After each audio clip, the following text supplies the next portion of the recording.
khăng gai liêng mây đông thì kiềm lâu mây ta gần runa in pat lâu giấc mơ cả đơn na bom lâu khi đã thăng mặc mây cài bao răng riêng ta ai rồi thuần quê lâu thà nay liu xuống gần mây Giêsu răng riêng ca na nâng quay khâu ca lâu adi cam gai sa karam riêng khi đã nu mặc mây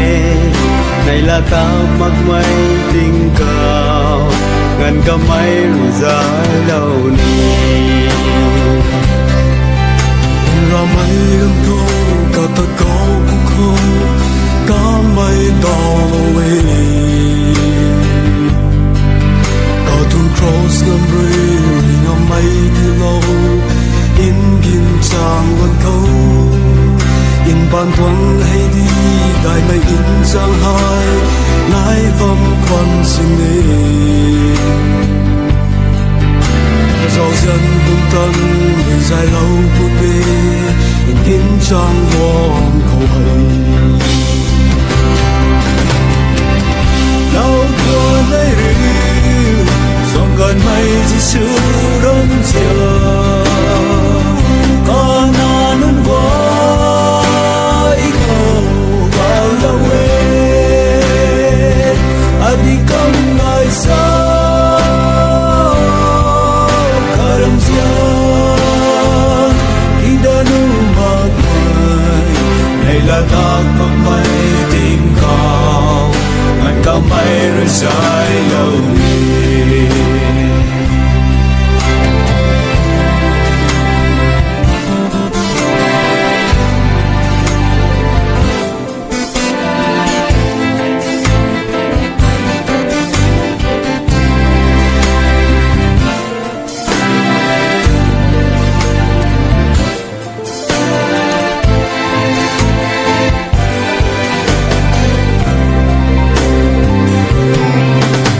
tuộc mây rồi ban thì sáng luôn khâu đi dinh buông xin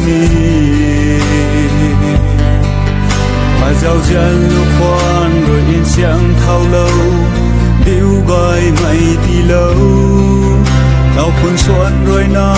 còn nu gai mây cung lung khâu xua lâu đi này là số coi bao răng chân thầy khăn vai liang lâu thua lấy rưu trong gần mây Giêsu đông chiều con non quay khâu vào lâu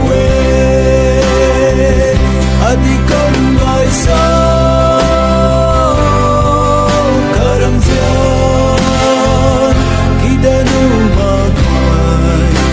là ta mặc mây tình cao ngàn cao mây rồi dài lâu ni